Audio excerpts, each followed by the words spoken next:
Meu tema, eu não vou ocupar todo o tempo, assim espero. O que eu vou tratar está no texto de vocês, que está disponível, é sobre a origem do mal. Na verdade, é um tema mais filosófico, não é um tema de igreja. Mas por que eu decidi colocar esse tema? Está aqui o texto número 1, a origem do mal. Porque, irmãos, um dirigente de congregação me telefonou fazendo a pergunta se Deus é a origem do mal. E eu falei, olha, eu estava ocupado, eu te dou a resposta depois, né? Mas eu fiquei sabendo que um irmão, um professor de escola dominical, estava ensinando em classe que Deus é a origem do mal. E parece que um aluno questionou isso, né? E depois, esse mesmo aluno trouxe a questão para a escola teológica, fez a pergunta para o professor e também não obteve uma resposta. Porque, irmãos, nós não temos resposta para tudo. E o ensinador, o professor de escola dominical, o dirigente de congregação, não é obrigado a responder todas as perguntas. Tem pergunta que você precisa de tempo para examinar e tem pergunta que não tem resposta. Entendeu? Então, o que não pode, meus irmãos, é deixar o irmão ou uma irmã com dúvida, porque eles podem procurar na internet, a internet tem de tudo que você imaginar, de bom e de ruim, e ainda sobram 7. Tá? Então, meus irmãos, e às vezes o irmão não tem o conhecimento da fonte que está disponível na internet. Então, temos esse compromisso, essa responsabilidade, não deixar em dúvida, não deixar em dúvida. Se não tem resposta, irmão, isso aqui a Bíblia não fala, nós não temos resposta. Então, a pessoa é uma resposta. Só o fato de você falar isso, você já está dando uma resposta. Agora, deixar o irmão com dúvida. Então, eu quero ler, tem aqui um aviso. Temos aqui, irmão da Assembleia de Deus, de Calcaia, Ceará, Juiz de Fora, Minas Gerais, Caxias do Sul, Rio Grande do Sul, pastor Milton. Os irmãos que estão acompanhando, né, pela internet. Muito bem, muito bem. Então, quero cumprimentar todos os nossos missionários no Peru, no Canadá, na Espanha, em Guiné-Bissau, na Holanda, os irmãos que estão no interior do país, nós temos no Acre, na Bahia, no Amapá, e a todos que estão em casa, que não tiveram condições de vir até aqui, que a bênção de Deus Todo-Poderoso acompanhe cada um de vocês, que você possa, ao término dessa reunião, conhecer mais a palavra do Senhor. A Escola Bíblica de Obreiros, meus irmãos, ela é algo assembleiano. Ela surgiu na Suécia, quando os suecos, nossos pais, os missionários, chegaram ao Brasil.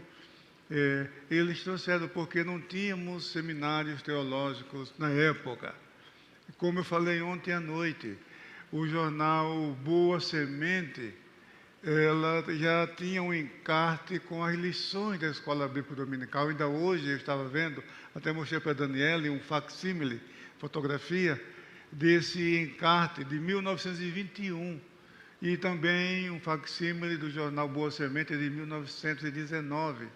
Então, veja que os nossos pais já tinham essa preocupação com a Bíblia, com a leitura da Bíblia, com o estudo da Palavra de Deus.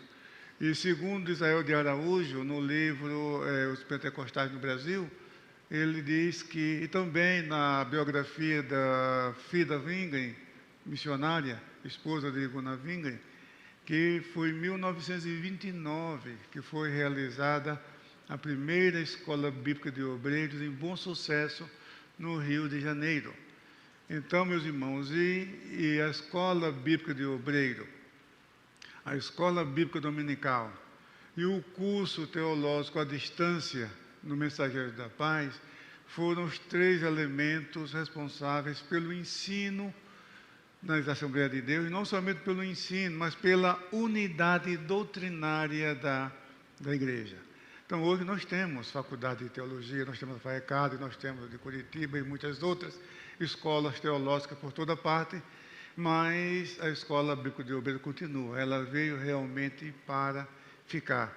Então, meus irmãos, e ela é aberta para todas as pessoas. Tem o nome de Escola Bíblica de Obreiros, mas a gente entende que cada crente pode ser um obreiro. E se o crente se sente um obreiro, ele está convidado para participar da Escola Bíblica de Obreiros, independentemente da sua função, independentemente do cargo que cada um ocupa. Muito bem. Então, voltando aqui ao assunto, sobre a origem do mal. Eu vou ler aqui na Almeida Corrigida, embora o nosso texto padrão é a Nova Almeida Atualizada, desde o mês de dezembro de 2017, quando foi o ano do lançamento da Nova Almeida Atualizada. Dia 8 de novembro agora, ela completou 4 anos e já foram distribuídas quase 3 milhões de cópias, mais de 2 milhões e meio de cópias. E a nossa convenção, a CGADB, adotou também como texto padrão das Assembleias de Deus, ao lado da Almeida Corrigida. Então, por que a necessidade da NAA, a Nova Almeida Atualizada? Por causa da simplicidade da linguagem. É a linguagem culta, mas é uma linguagem acessível a todos os segmentos da sociedade. Então, nós nos preocupamos com as pessoas que ainda não conhecem o Evangelho, a nossa mocidade, a nossa juventude, e aqui nós temos um texto numa linguagem acessível para todas as pessoas, embora todas as versões são fidedignas.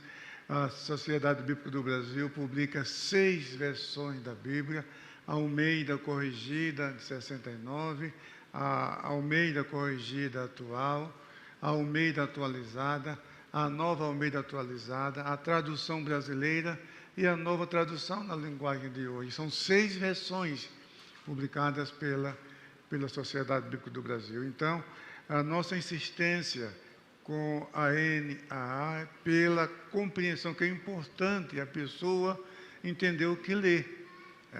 Quando foi fundada a primeira sociedade bíblica no mundo, em 1804, em Londres, a Sociedade Bíblica Britânica e Estrangeira, ela foi fundada com esse propósito: colocar a Bíblia numa linguagem que todos possam compreender, por um preço que todos possam adquirir.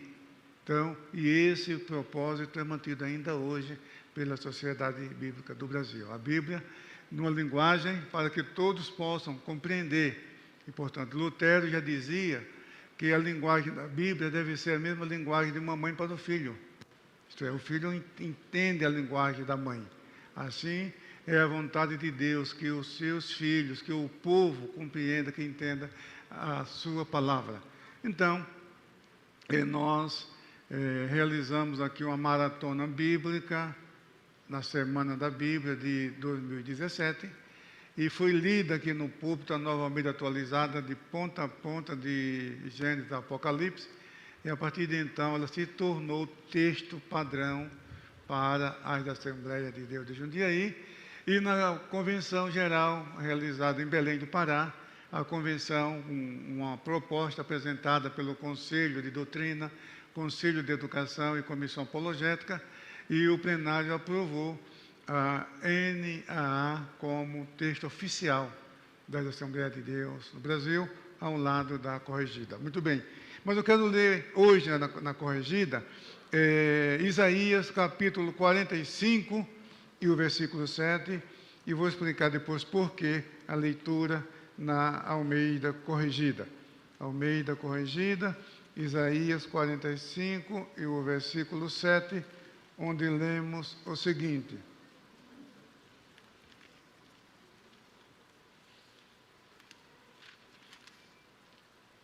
diz o seguinte, isso é Deus falando por meio do profeta, eu formo a luz e crio as trevas, eu faço a paz e crio o mal, eu, o Senhor, faço todas essas coisas. Amém. Então, meus irmãos, é uma passagem intrigante para um leitor da Bíblia. Deus falando, eu crio o mal. Eu me lembro que um cidadão já falecido até me levou à justiça porque eu refutei os seus ensinos, que ele publicou um livro intitulado Jeová Falso Deus. Então, nesse livro, ele defende a ideia de que o Deus do Antigo Testamento, o Deus de Abraão, Isaac e Jacó, não é o mesmo Deus do Novo Testamento revelado pelo Senhor Jesus Cristo. E aí ele pega muitos versículos, como esse aqui, tá? Falando que esse Deus que criou o mal, falou que ele é o Deus das trevas, porque ele diz que forma a luz e forma as trevas. Então, uma interpretação, uma exegese ruim, uma interpretação completamente fora do contexto, não entendeu o espírito bíblico do pensamento bíblico. Então, e às vezes a pessoa lendo a Bíblia vê um versículo desse, aí se pergunta, e é natural, realmente, mas Deus criou o mal? Entendeu? Então, e essa questão, meus irmãos, já está aqui logo na introdução do texto que foi disponibilizado para vocês, diz o seguinte: a presença do mal moral no mundo tem preocupado ao longo do tempo filósofos e teólogos. Aí sim, aí em seguida vem a definição, né? O que eu quero dizer com o mal? No nosso texto, mal é o poder que causa sofrimento e destruição. Tá? Essa é a definição de mal no nosso contexto. Muito bem. Pode ser classificado como natural, que é causado pela natureza, ou moral, que é causado por pessoas ou estruturas. A maioria dos ateus usa essa questão para fundamentar sua tese de que Deus não existe. E há teólogos a favor da ideia de que Deus cria o mal, pois eles pensam que é isso que Isaías 4:7 está dizendo. Então, o problema do mal, veja só, a questão do indiferentismo religioso que se vê hoje na Europa, que dificilmente se vê uma família europeia que não tenha uma vítima da guerra. E o sofrimento, a dor, o mal que está em todo o mundo, em toda parte, alguns pensam que isso é incompatível com a existência de Deus. Por isso que os pesquisadores, os filósofos, isso é mais uma questão de filosofia. Então, um filósofo alemão chamado Leibniz, ele criou um termo chamado teodiceia. Tá? O problema da existência do mal é assunto que interessa a teologia. A teodiceia lida com a pergunta: por que existe o mal se Deus é bom? É a tentativa de justificar Deus por permitir o mal no mundo.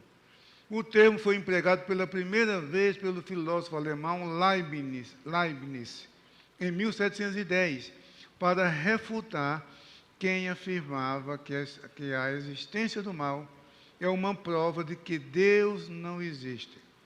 A palavra teodiceia, vem de dois termos gregos: theos, que significa Deus, e dike, justiça, que indica a vindicação da justiça diante a existência do mal. Então, esse filósofo se preocupou porque parte do princípio que o mal procede de Deus e a Teodiceia é, na verdade, uma tentativa para justificar, porque Deus permite o mal.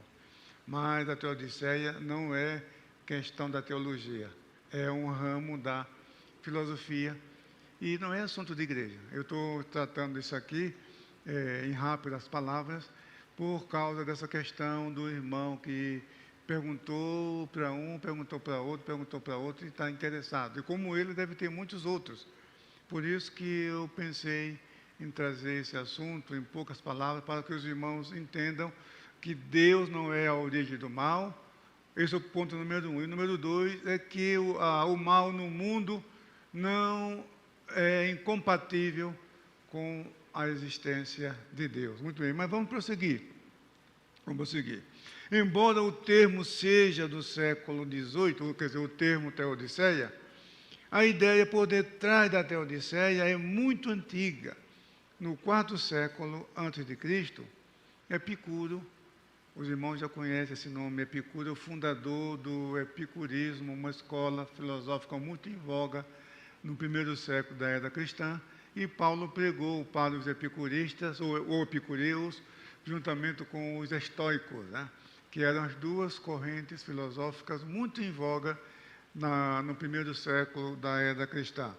Então, Epicuro, o filósofo grego, afirmou que era impossível, veja só, que era impossível a coexistência das três afirmações. A, Deus é todo-poderoso. B, Deus é bom. C, o mal existe. E no século XVIII, outro filósofo, David Hume, resgatou o argumento epicureu ou epicurista com a seguinte declaração, abre aspas, Deus deseja impedir o mal, mas não é capaz disso? Então, ele é impotente. É Deus capaz, mas não deseja fazê-lo? Então, Deus é maligno.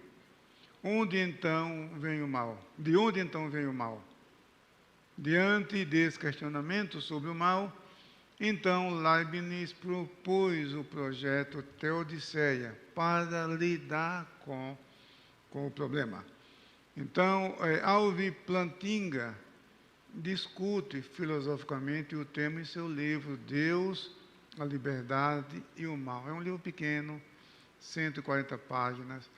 É um tema filosófico, a abordagem dele não é teológica, não é bíblica, mas é filosófica. E ele realmente apresenta, ele trabalha com essas três premissas. Deus é onipotente, é todo-poderoso, Deus é bom e o mal existe.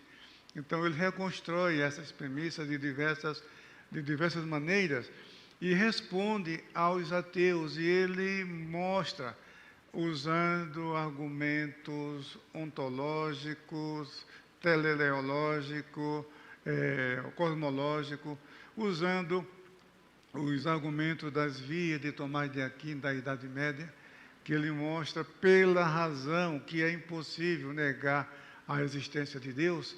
Então, e ele segue esse raciocínio, e mostrando que realmente não faz sentido alguém dizer que Deus não existe por causa da existência do mal, usando essas três premissas. Deus é todo-poderoso, Deus é bom, o mal existe. Muito bem, mas ele chega à seguinte conclusão, que a existência do mal não é incompatível com a existência de Deus. Na conclusão dele, inspirada em Agostinho de Hipona e em Calvino, o que originou o mal foi o uso inadequado do livre-arbítrio. Aí eu vou citar as palavras dele, abre aspas, e aconteceu, infelizmente, que algumas das criaturas livres que Deus criou erraram no exercício da sua liberdade. Essa é a fonte do mal moral, fecha aspas. E no rodapé tem aí a fonte. Muito bem. Mas veja só, meus irmãos, existem várias teodiceias. Tá? Tem a teodiceia escatológica, a teodiceia pedagógica, a teodiceia do livre-arbítrio, que é essa aqui, que é a mais usada, que é a mais coerente. Tá? Então, essa teodiceia responde o seguinte, explica o seguinte: o mal, a origem do mal, partiu da onde? Do mau uso do livre-arbítrio. Algumas criaturas usaram de maneira errada a sua liberdade. Daí veio o mal. Tá bom, é uma explicação aceitável, compreensível, mas não responde a todas as questões. Porque, meus irmãos, a verdade verdadeira é a seguinte: não existe resposta. Tá? Nem o livro de Jó, que mostra o sofrimento humano e não explica por que o justo sofre. Então, nós não temos essa resposta. Então, vamos prosseguir. C.S. Lewis, um filósofo cristão, que foi ateu muito tempo, foi criado num berço cristão, mas o sofrimento pela morte da sua mãe, quando ainda era criança, levou a desacreditar em Deus. E depois que ele voltou para Jesus, restaurou a fé, se tornou um grande ensinador, filósofo britânico, muito respeitado. É o autor de As Crônicas de Nárnia, né? E ele que evangelizou o Tolkien, né, o autor da obra O Senhor dos Anéis, que era ateu, e ele que evangelizava. Ele ficou triste porque esperava que o Tolkien se convertesse numa igreja protestante ou evangélica. Ele se converteu na igreja católica, mas pelo menos deixou o ateísmo como resultado do trabalho dele. Então, e no seu livro Cristianismo Puro e Simples, ele também trata desse assunto. E olha o que ele diz, ele explica que o mal não pode ser definido se não houver o bem. Assim, deve existir uma realidade externa e objetiva que sirva para medir o bem e o mal. Essa realidade, então, é Deus. A Bíblia nos diz que essa realidade é Deus, que é amor, santo, justo, e tudo que se opõe a essas características é mal. Então, essa é a definição, esse é o conceito de C.S. Lewis. Muito bem. Agora eu coloquei também um texto aqui interessante, de um livro, A Razão da Nossa Fé, resposta a perguntas difíceis sobre Deus, o cristianismo e a Bíblia. Eu achei interessante que um cidadão escreveu para ele, se declarando ex-cristão, e fez uma série de questionamentos, apontando que, por causa disso, não é possível, não é coerente que Deus exista. Tá? Então, ele fala de um cruel como Hitler. Como que um homem desse... E Deus, onde está Deus, é todo-poderoso? Deus é amor? Como essas coisas acontecem? Aí conta a história da mãe dele, que sofreu muito e era uma santa e morreu. E apresenta, também ridiculariza a oração cristã. Falou, como que se a pessoa, para ser alcançada, ser abençoada como resultado de uma oração, tem que ter um padrão, tem que ter oração correta. Então, ele faz uma série de questionamentos, tá? E esse autor, é o Craig, né? Aí ele responde com muita classe e diplomacia e desmonta pedra sobre pedra desses argumentos e segue a mesma linha do Plantinga. Olha, o sofrimento humano, o mal, não é incompatível com a existência de Deus. Muito bem. Agora, vamos para Isaías 45, 7. Porque, veja, o argumento deles é o seguinte: Deus, se Ele é todo poderoso, e é amor, como que Ele permite que essas coisas aconteçam? Nós não temos resposta para isso. Mas o teísmo aberto, uma linha teológica, que fala que Deus tem poder, mas não é todo poderoso, tá? E isso existe. Eu lembro que o pastor Eliseu Queiroz de Souza, de saudosa e abençoada memória, ele foi membro do Conselho de Doutrina da Convenção Geral. E a CPAD mandou um livro para ele examinar. Na verdade, nem foi a CPAD, foi o pastor missionário Eurico Beckstein, que era o presidente desse conselho. Então, o missionário Eurico Beckstein recebia os livros da CPAD e distribuía para os membros do conselho para examinar e dar o seu parecer. Então, o irmão Eurico Beckstein encaminhou para o pastor Eliseu um livro e até o pastor Eliseu me mostrou. Ele dizia que nós, diz assim o texto, eu lembro das frases como se fosse hoje. Nós, muitas vezes, pensamos, pregamos e ensinamos que Deus é todo-poderoso, mas isso não é verdade. Deus não tem poder sobre todas as coisas. Em 64, eu vi que uma moça foi colocada numa prisão masculina e foi violentada. E onde Deus estava? Um pastor, hein? Só que não é da nossa denominação. E ele fracassou, causou escândalo, não vou citar nome por questão de ética, né? Então, uma pessoa, irmão, que pensa dessa forma, é uma pessoa derrotada, porque quando ela se encontrar com um dilema, uma situação difícil, um problema de saúde, um problema complicado, vai recorrer a quem? Se ele acha que o Deus que ele serve não pode todas as coisas, tá? E foi o que aconteceu com ele. Ele fracassou, e eu creio que foi isso. Então, desde a Idade Média, eu citei aqui no texto de vocês alguns teólogos da Idade Média, teólogos católicos, como aqui Tomás de Aquino, deixa eu ver quem foi mais que eu coloquei aqui, o William Alcan, está aqui, deixa eu ver aqui quem foi aqui, um grupo dele, o Guilherme de Ockham, Dan Scotus, Anselmo de Cantuária, são os teólogos da Idade Média, respeitados até hoje. Então, havia na época muitas especulações sobre o significado da onipotência de Deus. O que significa Deus ser todo-poderoso?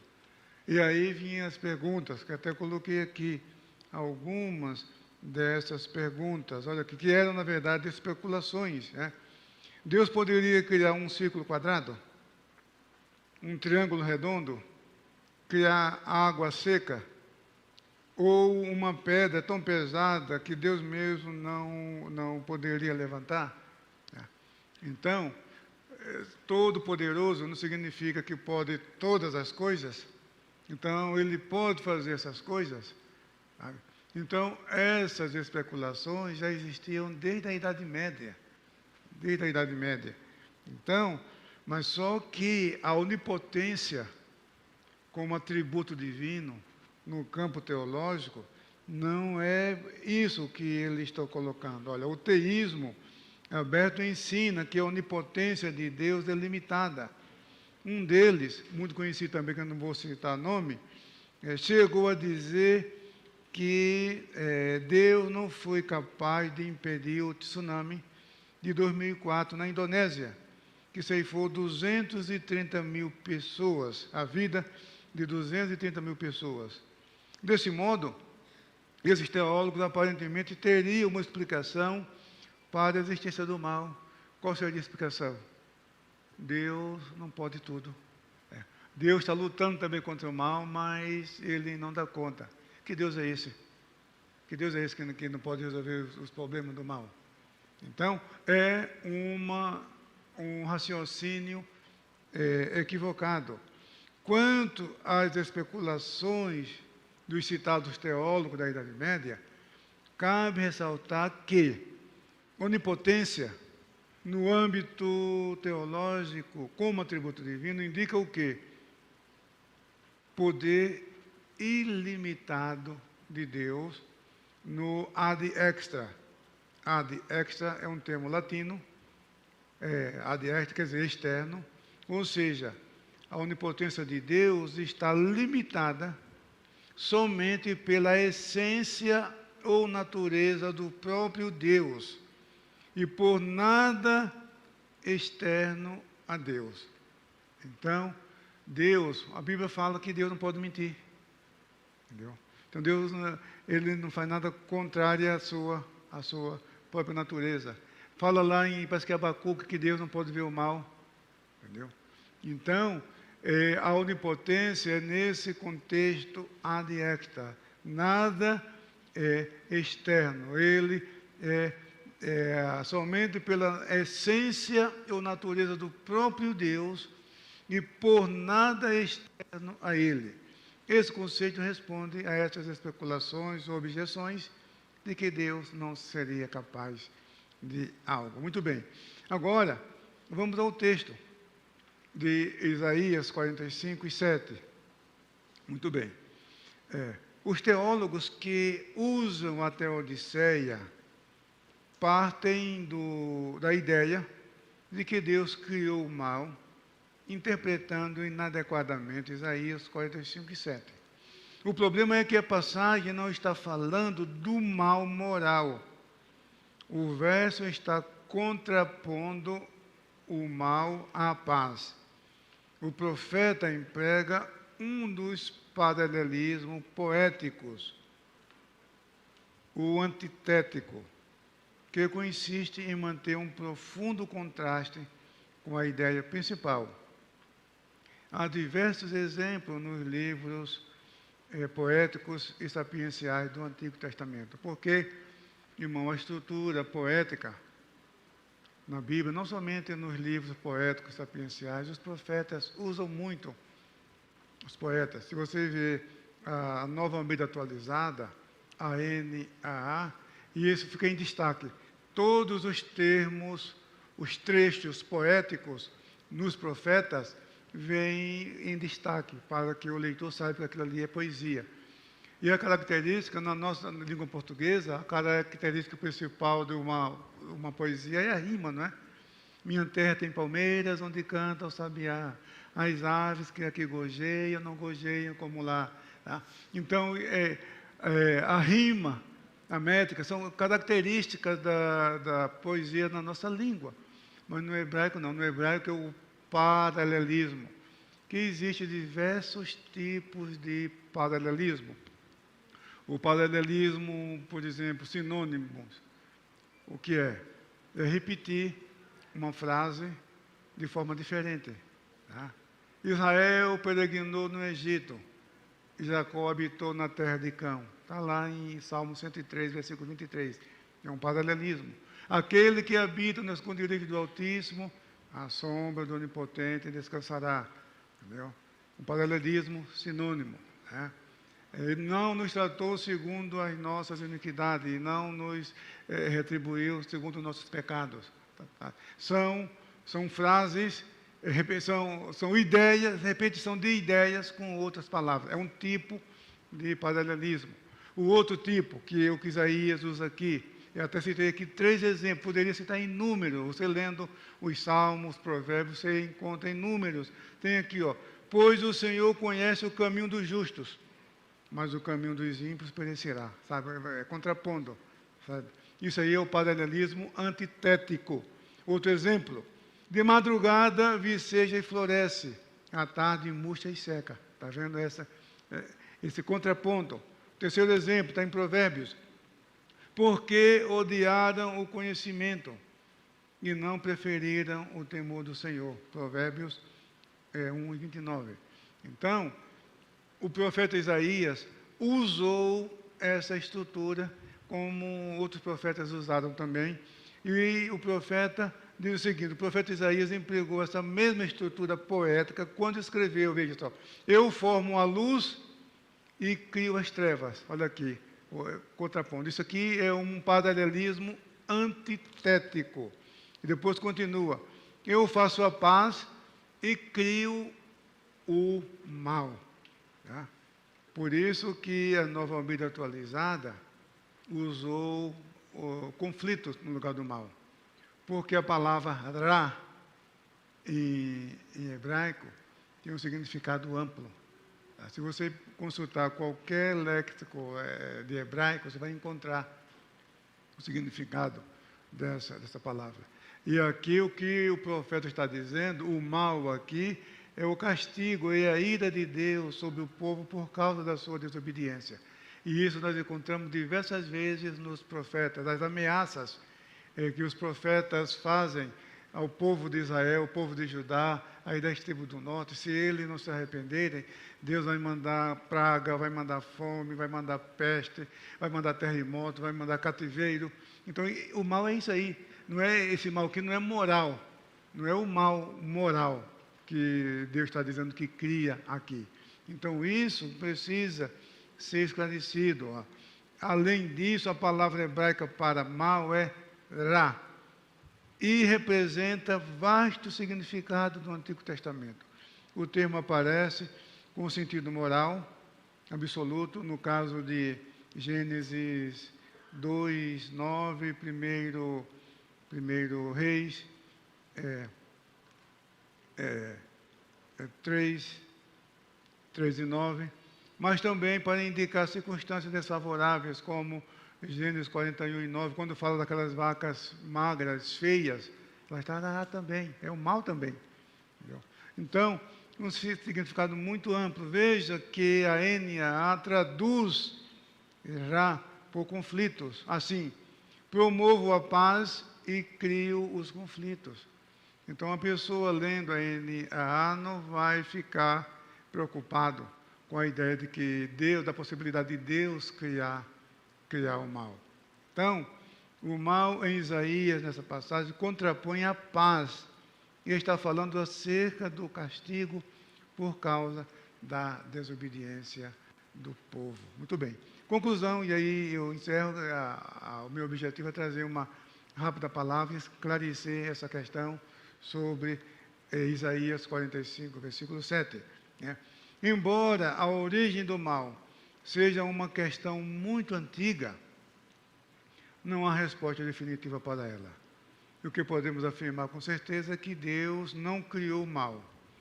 Algumas tentativas de teodiceia, no entanto, infelizmente perdem o propósito e acabam justificando o mal e não Deus. É importante entender isso.